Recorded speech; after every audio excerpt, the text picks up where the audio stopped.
Hi welcome to my YouTube channel. ಇನ್ನೂ ಯಾರ್ಯಾರು subscribe ಮಾಡಿಲ್ಲ ಬೇಗ ಹೋಗಿ ಸಬ್ಸ್ಕ್ರೈಬ್ ಮಾಡಿ, ಶೇರ್ ಮಾಡಿ, ಕಮೆಂಟ್ ಮಾಡಿ, ಲೈಕ್ ಮಾಡಿ. ಥಂಬ್ನೇಲಲ್ಲಿ ನೀವು ನೋಡಿರ್ಬೋದು, ಆಲ್ಮೋಸ್ಟ್ ಹೆಣ್ಮಕ್ಳು ಗಂಡನ ಮನೆ ಬಿಟ್ಟು ಜಾಸ್ತಿ ತವ್ರ ಮನೆಯಲ್ಲಿ ಕೂತಿದ್ದಾರೆ. ಒಂದು 100%ಅಲ್ಲಿ ಒಂದು 75% ಆದರೂ ಅದೇ ಕೇಸಸ್ಸು. ಬಿಕಾಸ್ ನನಗೆ ಮೆಸೇಜ್ ಬಂದಿರೋದಾಗಲಿ ಅಥವಾ ನನ್ನ ತಮ್ಮಂದರು ನನ್ನ ಹತ್ರ ಹೇಳ್ಕೊಂಬೋದ್ರಾಗಲಿ, ನಾನು ಲಾಸ್ಟ್ ವಿಡಿಯೋದಲ್ಲೇ ಹೇಳಿದ್ದೀನಿ, ಒಂದು ಹೆಣ್ಣಿಗೆ ಬೆಲೆ ಎಲ್ಲಿರುತ್ತೆ ಅಂದ್ರೆ ಗಂಡನ ಮನೆಯಲ್ಲಿ. ಇನ್ ಕೇಸ್ ಕೆಲವು ಹೆಣ್ಮಕ್ಳು ಏನು ಮಾಡ್ತಾರೋ ಗೊತ್ತು, ಅವರಿಗೆ ಗಂಡನೂ ಬೇಡ, ಗಂಡನ ಆಸ್ತಿ ಬೇಕು, ಗಂಡ ಹುಟ್ಟಿರೋ ಮಕ್ಕಳು ಬೇಕು, ಗಂಡನ ಗಂಡನ ತಂದೆ ತಾಯಿ ಬೇಡ, ಅವ್ರ ಅಕ್ಕ ತಂಗಿ ಬೇಡ, ಅವ್ರ ಮನೆ ಬೇಡ, ಅವರಿಗೆ ಡೈವರ್ಸು ಬೇಡ. ಅವರಿಗೆ ಸಿರ್ಫ್ ಏನು ಬೇಕು ಗೊತ್ತಾ, ಗಂಡನಿಗೆ ಬರೀ ನೋವು ಮಾಡೋದು, ಚುಚ್ಚಿ ಮಾತಾಡೋದು, ಗಂಡನ ಮನೆಗೆ ಬರೋದಿಲ್ಲ, ತವ್ರ ಮನೆಯೇ ಸರ್ವಸ್ವ ಅಂದ್ಕೊಂಡು ಕೊಂಡ್ರೋದು, ಹೊಡೆದೇ ಇಲ್ಲ ಬಡೆದೇ ಇಲ್ಲ, ಸುಮ್ಮನೆ ಈ ಫೇಕ್ ಕೇಸ್ ಹಾಕಿ ಹೊಡ್ಸೋದು ಬಡಿಸೋದು, ಈ ಥರ ಮಾಡೋದು, ಅವನ ಹತ್ರ ದುಡ್ಡು ಇಸ್ಕೊಂಬೋದು, ಇಲ್ಲ ನಿನ್ನ ಫ್ಯಾಮ್ಲಿನೇ ಬಿಡು, ಬೇರೆನೇ ಮನೆ ಮಾಡು. ಆಲ್ಮೋಸ್ಟ್ ನನ್ನ ಪ್ರಕಾರ ಎಷ್ಟೋ ತಮ್ಮಂದಿರು ಫ್ಯಾಮ್ಲಿನೂ ಬಿಟ್ಟಾರ, ಮನಿನೂ ಬೇರೆ ಮಾಡ್ಯಾರ. ಅವರು ಎಲ್ಲ ಅವ್ರ ಕಡ್ಲಿಂತ ಎಲ್ಲನೂ ಟ್ರೈ ಅವ್ರು ಮಾಡಿದ್ದಾರೆ. ಬಟ್ ನಂದು ಒಂದು ಮಾತು ಹೇಳ್ತೀನಿ, ಏನೋ ಗೊತ್ತಾ, ಹೆಣ್ಣು ಗಂಡನ ಮನೆಯಲ್ಲಿ ಬದುಕಬೇಕು ಅನ್ಕೋತಾಳಲ್ಲೋ, ಸೊ ಗಂಡ ಕುಡೀಲಿ, ಬಡೀಲಿ, ಹೊಡೀಲಿ, ಜಗಳ ಆಡಲಿ, ಅವ ದುಡ್ದೇ ಇರಲಿ, ಅವಳು ಕಷ್ಟಪಟ್ಟು ಅವನ ಜೊತೆ ಬದುಕ್ತಾಳ, ಅವನಿಗೆ ಒಂದು ದಾರಿ ತಂದೆ ತರ್ತಾಳ. ಇನ್ನೊಂದು ಹೆಣ್ಮಕ್ಳು ಹೆಂಗಿರ್ತಾರ ಗೊತ್ತು, ಏನೇ ಆಗಲಿ, ಎಷ್ಟೇ ಅವ್ರನ್ನು ನೀವು ರಾಣಿ ಥರ ಇಟ್ಟರು ಅವ್ರು ನಿಮ್ಮ ಜೊತೆ ಬದುಕೋಕ್ಕಾಗಲ್ಲ. ಯಾಕಂದರೆ ಅವರಿಗೆ ತವ್ರ ಮನೆ ತುಂಬ ಮುಖ್ಯ ಆಗಿರ್ತದೆ. ನಾನು ಒಂದೇ ಕೇಳ್ತೀನಿ ಅಂಥವ್ರಿಗೆ, ನೀವು ತವ್ರ ಮನೆ ಮುಖ್ಯ ಆದ್ರೆ ನೀವು ಮದುವೆ ಯಾಕೆ ಮಾಡ್ಕೋತೀರಾ? ಮಾಡ್ಕೋಕೆ ಹೋಗಬೇಡಿ. ಹೇಳಿ, ನನಗೆ ಮದುವೆ ಎಲ್ಲ ಮಾಡ್ಕೋಕ್ಕಾಗಲ್ಲ, ನಾನು ಒಬ್ಬರ ಲೈಫ್ ಹಾಳು ಮಾಡ್ಕೋಕ್ಕೂ ನಂಗೆ ಇಷ್ಟ ಇಲ್ಲ, ನಂಗೆ ತವ್ರ ಮನೆಯೇ ಮುಖ್ಯ, ನಂಗೆ ತಂದೆ ತಾಯಿನೇ ಮುಖ್ಯ. ಇನ್ನೊಂದು, ನನಗೂ ಕೆಲವು ಹೆಣ್ಮಕ್ಳು ಕಮೆಂಟ್ ಹಾಕ್ತಾ ಇದ್ದಾರೆ ಇತ್ತೀಚೆಗೆ, ಅಕ್ಕ ಗಂಡ ಕುಡಿತಾನೆ, ತವ್ರ ಮನೆಗೆ ಹೋದರೆ ಏನು ತಪ್ಪು ಅಂತ. ಒಪ್ಕೋತೀನಮ್ಮ, ತವ್ರ ಮನೆಗೆ ಹೋದ್ರೆ ಏನೂ ತಪ್ಪಿಲ್ಲ, ನಾನು ಓದ್ತೀನಿ. ನಂದೇ ಒಂದು ಪರ್ಸ್ನಲ್ ಒಂದು ಮಾತಾಡ್ತೀನಿ. ನಂದು ಕೆಲವೊಂದು ಟೈಮ್ ಜಗಳ ಆಗುತ್ತೆ, ಯಾವುದೋ ಒಂದು ಸಿಟ್ಟಿನಲ್ಲಿ ಓದ್ತೀವಿ, ಬಟ್ ಅದು ಶಾಶ್ವತ ಅಲ್ಲ. ಅದು 2 ದಿನ 3 ದಿನ, ಜಾಸ್ತಿ ಆಯ್ತಂದ್ರೆ 1 ವಾರ ಅಷ್ಟೇ. ಒಂದು ಜಗಳ ಆಯಿತು ಅಂದ್ರೆ ಲೈಫ್ ಲಾಂಗ್ ನಾನು ಅಲ್ಲೇ ಇರ್ತೀನಿ ಅಂದ್ರೆ ಅದಕ್ಕೆ ಬೆಲೆ ಇರಲ್ಲ ತಂಗಿ. ಯಾಕಂದ್ರೆ ನಮ್ಮ ತಂದೆ ತಾಯಿ ನಮಗೆ ಕಷ್ಟಪಟ್ಟು ಬೆಳೆಸಿ ಮಗಳಿಗೆ ಒಂದು ಜೀವನ ಆಗಲಿ ಅಂತ ನಾವು ಮದುವೆ ಮಾಡಿಕೊಡ್ತಾರೆ ಹೊತ್ತು. ಅದೇ ನಿನ್ನ ತಾಯಿ ನೋಡು, ನೀನು ಎದುರೇ ನಿಮ್ಮ ತಂದೆ ಎಷ್ಟಾದರೂ ಜಗಳ ಮಾಡಿದ್ರೆ ಅವ್ನು ನಿನ್ನ ತಾಯಿ ಬಿಟ್ಟು ಹೋಗಿದಾರ ನಿಮ್ಮ ತಂದೆಗೆ? ಇಲ್ಲ ತಾನೇ? ಸೊ ನೀವು ಯಾಕೆ ಆ ಥರ ಡಿಸಿಷನ್ ತಗೋತೀರಾ? ಯಾಕಂದ್ರೆ ನಿಮಗೆ ಸಿಚುವೇಶನ್ ಫೇಸ್ ಮಾಡೋಕ್ಕಾಗಲ್ವಾ? ನಾನು ಎಷ್ಟೋ ಸಲ ಹೇಳಿದ್ದೀನಿ, ಯಾಕಂದರೆ ಗಂಡು ಮಕ್ಳಿಗಿಂತ ಹೆಣ್ಮಕ್ಳಿಗೆ ತುಂಬ ಫೆಸಿಲಿಟಿ ಇದೆ. ಒಂದು ವೇಳೆ ನಿಮ್ಲಿಂತ ಯಾರಿಗಾದರೂ ಪ್ರಾಬ್ಲಮ್ ಆಯ್ತಾ, ಅಥವಾ ನಿಮ್ಲಿಂತ ಯಾರಿಗಾದರೂ ಏನಾದರೂ ಅನ್ನಿಸ್ತಾ ಇದೆಯಾ, ಅವ್ರನ್ನ ಕೇಳಿ.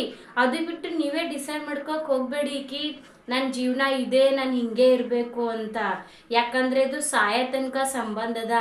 ಏನೋ ಒಂದು 4 ಆಯಿತು ನಾನು ಬಿಟ್ಟು ಹೋಗಬೇಕು ಅಲ್ಲ, ಯಾಕಂದ್ರೆ ಅದಕ್ಕೆ ಬೆಲೆ ಇರಲ್ಲ. ನಿಜ ಹೇಳ್ತೀನಿ, ಅದಕ್ಕೆ ಬೆಲೆ ಇರಲ್ಲ.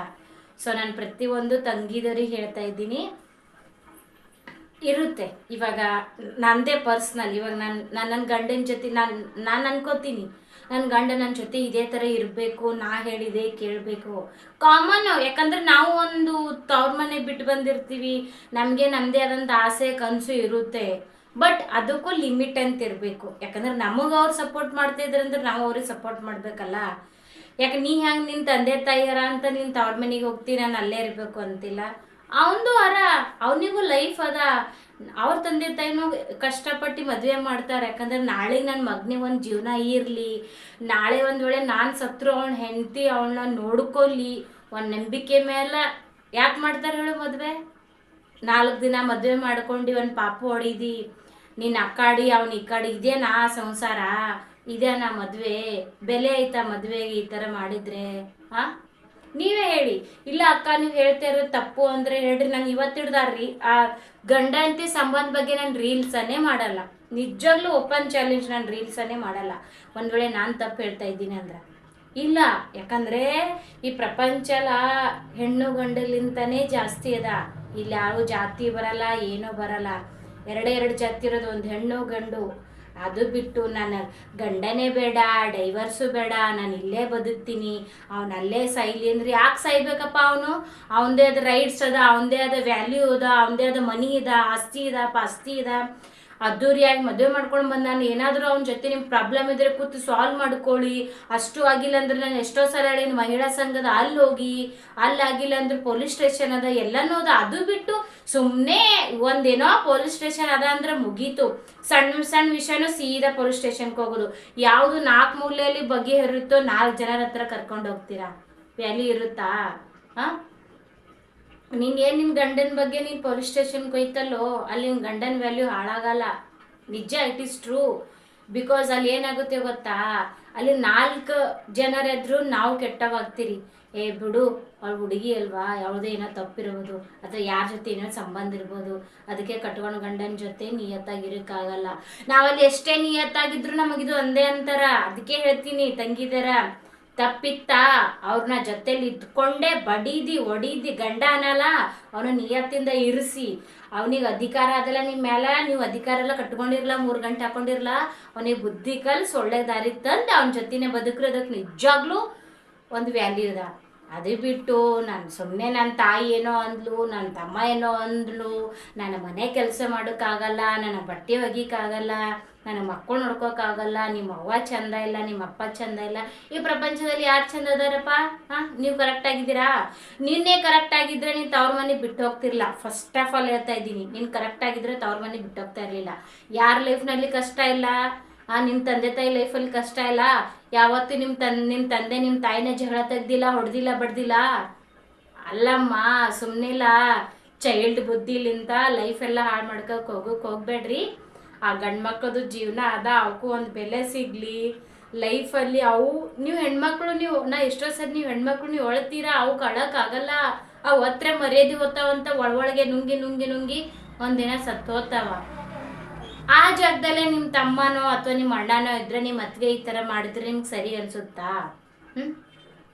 ಅಂಥವು ಯಾವಳು ಅಥ್ವೆ ಅವಳು ಹೆಣ್ಣ ಗಂಡ ಏನೇನೋ ವಗೇರೆ ಮಾತಾಡ್ತೀರಾ. ಸೊ ಇವಾಗ ನಿಮಗೂ ನಾವು ಮಾತಾಡೋದು ತಪ್ಪ ಇಲ್ಲ ತಾನೆ? ಅರ್ಥ ಮಾಡ್ಕೋರಿ. ನಾನು ರಿಕ್ವೆಸ್ಟ್ ಮಾಡಿ ಹೇಳ್ತಾ ಇದ್ದೀನಿ, ನಂದು ಎಷ್ಟೋ ತಮ್ಮದೇವರು ಎಷ್ಟೋ ರೀತಿ ಅಳ್ತಾ ಇದ್ದಾರೆ.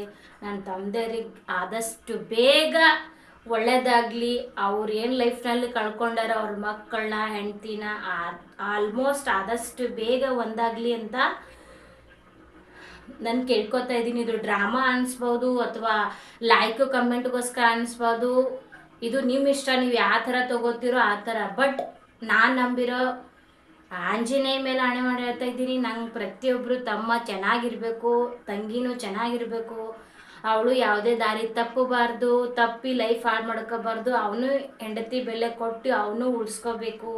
ಬಿಕಾಸ್ ನಂದು ಒಂದೇ ಇಂಟೆನ್ಷನ್ನು, ಗಂಡ ಹೆಂಡತಿ ಲೈಫ್ ಲಾಂಗ್ ಚೆನ್ನಾಗಿರ್ಬೇಕು ಅಷ್ಟೇ, ಅದಕ್ಕೆ ಬಿಟ್ಟರೆ ಬೇರೇನೂ ಇಲ್ಲ. ಯಾಕಂದರೆ ಇಲ್ಲಿ ನನ್ನ ತಂದೆ ತಾಯಿನೂ ಶಾಶ್ವತವಲ್ಲ, ನನ್ನ ಗಂಡನ ತಂದೆ ತಾಯಿನೂ ಶಾಶ್ವತ ಅಲ್ಲ. ಇವಾಗ ಏನೋ ಒಂದು ನನ್ನ ಪ್ರಾಬ್ಲಮ್ ಬಂತು, ನನ್ನ ಫ್ಯಾಮ್ಲಿ ನನಗೆ ಆಗುತ್ತೆ ಹೊರತು ಲೈಫ್ ಲಾಂಗ್ ನನ್ನ ಫ್ಯಾಮ್ಲಿ ನನಗೆ ಆಗುತ್ತೆ ಅನ್ನೋದು ನನ್ನ ದೊಡ್ಡ ಭ್ರಮೆ. ಸೊ ಈ ಮಾತು ಹೆಣ್ಮಕ್ಳಿಗೆ ಅರ್ಥ ಆಯಿತು ಅನ್ಕೋತೀನಿ. ತವ್ರ ಮನೆಯದೆಲ್ಲ ಬಿಡ್ರಮ್ಮ, ಯಾವುದು ಶಾಶ್ವತ ಅಲ್ಲ, ಅರ್ಥ ಮಾಡ್ಕೊಳ್ಳಿ, ಜೀವನಕ್ಕೊಂದು ಬೆಲೆ ಸಿಗ್ತದ. ಬರ್ರಿ, ಅಥವಾ ಏನಾದರೂ ಪ್ರಾಬ್ಲಮ್ ಇದ್ರೆ ನನ್ನ ಹತ್ರ ಹೇಳ್ಕೊಳ್ಳಿ, ನಾನು ಅವ್ರಿಗೆ ಹೊಡಿತೀನಿ, ನಾ ಒಪ್ಪನಾಗ ಹೇಳ್ತೀನಿ. ನಿಮ್ಮ ಗಂಡರ್ಲಿಂತ ಏನಾದರೂ ಮಿಸ್ಟೇಕ್ ಆದರೆ ತಪ್ಪಾದರೆ ನಾ ಸ್ವಂತ ಅವ್ರ ಅಕ್ಕ ಆಗಿ ಆ ಅಕ್ಕ ಜಾಗದಾಗ ನಿಂತು ನಾನು ಹೊಡಿತೀನಿ, ಅವ್ರಿಗೆ ಬುದ್ಧಿ ಕಲಿಸ್ತೀನಿ. ಬಟ್ ಒಂದು ಮಾತ್ರ ಇನ್ನೊಂದು ಸರಿ ಹೇಳೋಕ್ಕೆ ಇಷ್ಟಪಡ್ತೀನಿ, ನಮ್ದೆಲ್ಲ ತಮ್ಮದವ್ರ ಲೈಫ್ ಒಳ್ಳೇದಾಗಲಿ. ಯಾರೆಲ್ಲ ನಮ್ಮ ತಮ್ಮದವ್ರಿಗೆ ಬಿಟ್ಟು ಹೋಗಿದ್ರೆ ದಯವಿಟ್ಟು ವಾಪಸ್ ಬನ್ನಿ. ಅವ್ರದ್ದೇ ಒಂದು ಜೀವನ ಅದ, ನೀವು ಖುಷಿಯಾಗಿರ್ರಿ, ಅವರು ಖುಷಿಯಾಗಿರ್ತಾರೆ. ನೀವು ಖುಷಿಯಾಗಿರೋದು ನೋಡಿ ನಾನು ಇರ್ತೀನಿ, ನಿಮ್ಮ ಫ್ಯಾಮ್ಲಿ ಇರ್ತದ, ನಿಮ್ಮ ರಿಲೇಟಿವ್ಸ್ ಇರ್ತಾರೆ. ಸುಮ್ಮನೆ ಯಾರೋ ಏನೋ ಪ್ರಾಬ್ಲಮ್ ಆಯಿತು ಅಂದರೆ ಅವಳು ಗಂಡ ಬಿಟ್ಟೋಳು ಯಾರಿಗೆ ಬೇಕು ಹೇಳು? ಬೇಡ. ಪ್ರಪಂಚದಲ್ಲಿ ಎಲ್ಲಾದರೂ ಬದುಕೋದಿಲ್ಲ. ತವ್ರ ಮನೆ ಶಾಶ್ವತ ಅಲ್ಲ, ನಾನು 10 ಸಲ ಹೇಳಿದ್ದೀನಿ, ತವ್ರ ಮನೆ ಶಾಶ್ವತ ಅಲ್ಲ, ಅರ್ಥ ಮಾಡ್ಕೊಳ್ಳಿ. ಸೊ ಇಷ್ಟು ಮಾತಾಡೋದ್ರಲ್ಲಿ ಏನಾದರೂ ನಿಮಗೆ ತಪ್ಪು ಅನಿಸಿದ್ರೆ ದಯವಿಟ್ಟು ನನಗೆ ಕ್ಷಮಿಸಿ. ಅಥವಾ ಅಕ್ಕ ನೀನು ಇನ್ನೊಂದು ಸರಿ ಈ ಥರನೂ ಇವ್ರಿಗೆ ಹೇಳು ಅಂತ ಯಾರಿಗಾದರೂ ಏನಾದರೂ ಅನಿಸಿದ್ರೆ ದಯವಿಟ್ಟು ಕಮೆಂಟ್ ಮಾಡಿ, ನಾನು ಅದೇ ರೀತಿ ವಿಡಿಯೋ ಮಾಡ್ತೀನಿ. ಆದಷ್ಟು ಬೇಗ ಒಂದು ಒಳ್ಳೆ ಸಂಬಂಧನಲ್ಲ ದೇವರು ಕೂಡಿಸ್ಲಿ. ಎಲ್ಲ ನನ್ನ ತಮ್ಮಂದಿರು ಏನೇನೆಲ್ಲ ಕಳ್ಕೊಂಡರಲ್ಲ ಅವರಿಗೆಲ್ಲ ಸಿಗಲಿ ಅಂತ ಭಾವಿಸ್ತೀನಿ. ಸೊ ಮತ್ತೆ ಸಿಗ್ತೀನಿ ನೆಕ್ಸ್ಟ್ ವಿಡಿಯೋದಲ್ಲಿ. ಯಾವ ವಿಡಿಯೋ ಮಾಡಲಿ ಅಂತ ದಯವಿಟ್ಟು ಕಮೆಂಟ್ ಮಾಡಿ. ಇನ್ನೊಂದು ಸಬ್ಸ್ಕ್ರೈಬ್ ಮಾಡೋದೇ ಮರಿಬೇಡಿ. ಆದಷ್ಟು ಬೇಗ ನಿಮ್ಮ ಸಪೋರ್ಟ್ ಇರಲಿ. ನಿಮ್ಮ ಸಪೋರ್ಟ್ ಇಲ್ಲದೆ ನಾವೇನೂ ಇಲ್ಲ. ಸೊ ಬಾಯ್.